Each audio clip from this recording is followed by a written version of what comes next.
Yo, peace was good. Welcome to another hip hop album review. This is part 255. The album that I want to review today is Chi with the fabulous Chi released in 1992. You guys should know who Chi is. I did a review on Black Sheep's debut album, A Wolf in Sheep's Clothing, about 2 or 3 weeks ago. But for those who don't know who he is, he's an MC from the North Bronx. He's from Co-op City. Co-op City. You know, so it's kind of like it's not a housing project, but it's co-ops, it's like apartments. You know what I mean? That kind of thing. It's like high rises. But you know, it just happens to be in the hood. You know what I mean? So it's just like one of those things. You got to start back in the early '90s.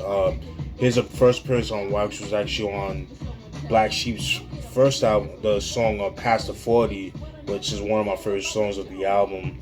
And if you guys haven't peeped that Black Sheep review, definitely check it out. It's on my channel, check it out. And so he dropped this album right here. This album has 3 singles. The singles are AJ Nothing But a Number, which you hear in the background, Funky Lemonade, and Road Runner. Those are the singles of the album. Alright. So let me show what the CD looks like. You can see here you got you got Chi in the back of some graffiti. I like that it says native tongue, native son, native tongue, because he was part of the native tongues, that kind of thing. So and then show the back. I love that sweater, that Benetton sweater, fucking dope. That shit is so dope. And you see right there, pretty dope. Oh, and that is how to show all my sneakerheads. You got the infrared 6s, man. The J, all my people that like J's, yeah, those are the 6s. You know what I mean? Because I think the 6 came out back in '91. He dropped this is when they dropped the 6s. But anyways, that sweater is so fucking dope. I love that shit. Clean, man. Color coordinated. I live to that to this day, man. You know, this is the New Yorker in me. This is New Yorkers, man. This is how we do. What the CD looks like, pretty cool. All right.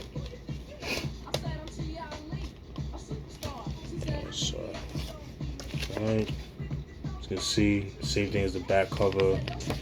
All right. Open it up.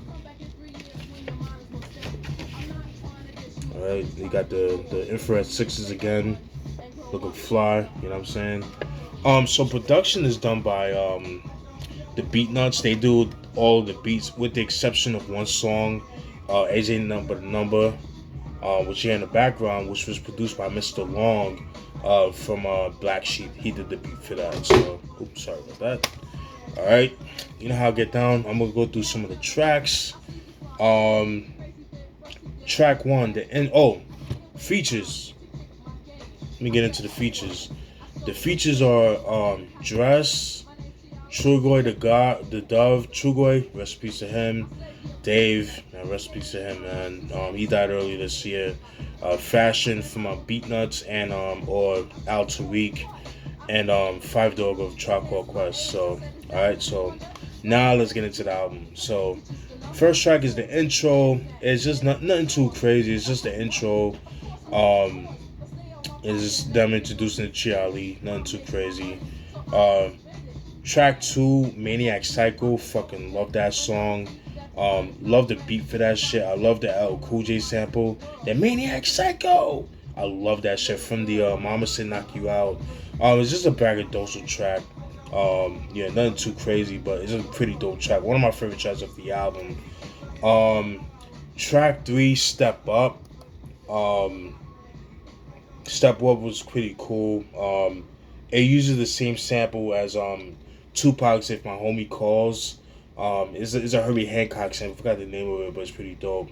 With Maniac Psycho, there was a line in the first verse that I like when he said, when he said, Chi, the 14-year-old lord on a skateboard, striking suckers with mic cords. I like that. That was pretty good. Alright. So that was Maniac Psycho. And then Step Up, like I said, it's a braggadocious track. Like I said, uses the same sample as My Homie Calls. It was, like I said, I believe that was a Herbie Hancock sample. I could be wrong about that. All my producers, y'all know what I'm talking about. But yeah, that was track 3, Step Up, pretty cool track. Track 4, Funky Lemonade, which I believe was the last single of the album, is a pretty dope track. There was a single for it. Love the beat for that. It was pretty dope. The remix is pretty good too, but I prefer the album version. It's pretty dope. Um, I like the line when he said, "Even if I got to, even I even got a taste test so you can taste the flavor. So get a zip, get a sip, get a guzzle. Simple, no fuzzle. Props or a muzzle. And swallow, cheat, and follow. Rockin' the Apollo. Freaks follow D demo to the limo. So honey, let me inject you with some liquid soul. And oops, I'm sorry, real hoe. So obviously he's talking about getting head, so or fellatio or whatever the case may be. But yeah, he talks about that. So I thought that was pretty cool. Um, yeah, pretty cool. Track 5, In My Room, was another dope joint right there. Another joint that was produced by the Beatnuts. Pretty much he talks about, the sexual experience he had with his girl. He smashed his chick in his room. He talks about the experience with that and things like that. So nothing too crazy.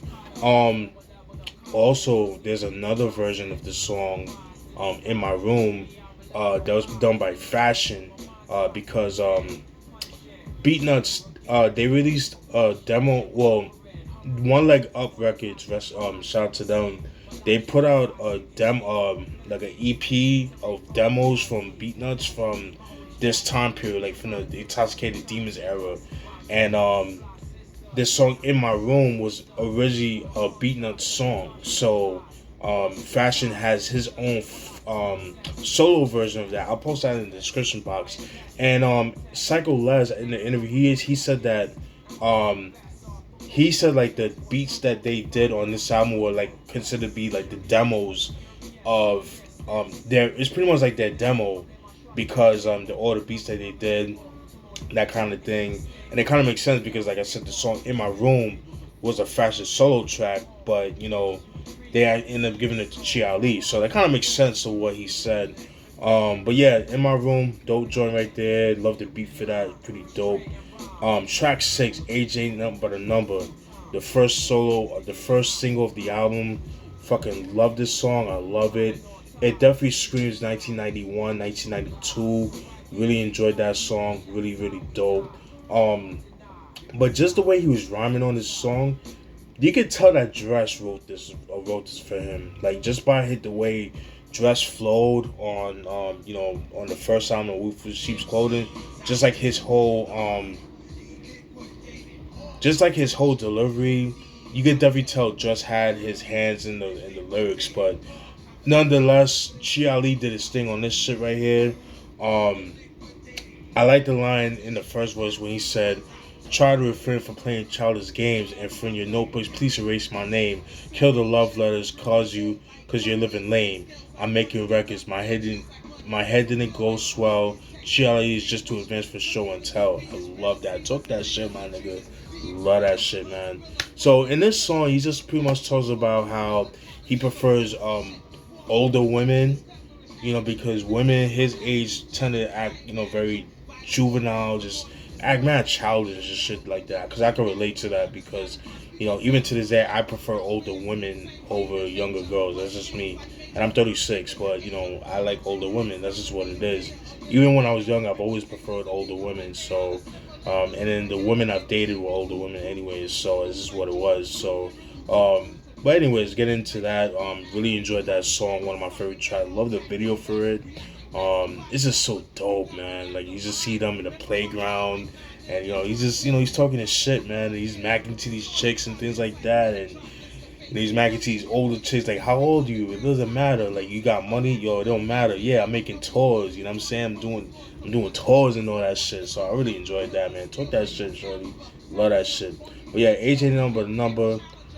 The first single that was produced by Mr. Long of Black Sheep. Like I said, that definitely sounds like something that Dress would have done for his first album. But I think, obviously Charlie did his thing on that. And he definitely wrote that for him. Definitely. Just by his flow, you could definitely tell. Track 7, Shorty Said Nah. Um, so with this song, based on the story, it's pretty much, It's pretty much Chi going to see this chick in the projects, but you know how it is. You from New York, you from the inner city, whatever.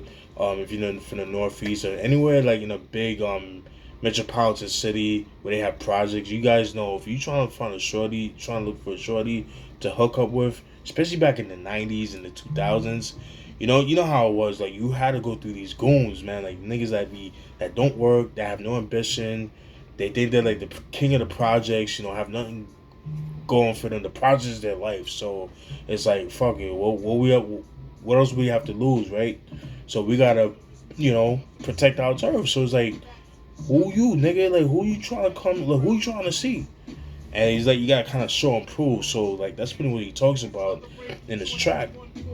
But with that being said, he talks about his chick that he went to go see in the projects, his sexual experience. But then lo and behold, he found out she's a prostitute. She's a hoe. So this is like one of those things. So I thought that was pretty interesting. Not one of my favorite tracks. Just based on the beat, I didn't really care for the beat. I feel like the beat could have been better. But it's a pretty interesting track. So I just had to throw that out there. Track 8, Let the Horns Blow. That's a posse cut. That features fashion of the Beatnuts, dress, Fife, dress of Black Sheep, Fife of Tribe Called Quest, and Dove of De La Soul. Just had to throw this out there because a lot of people thought that Dress and Chi Ali were related, but they're not related.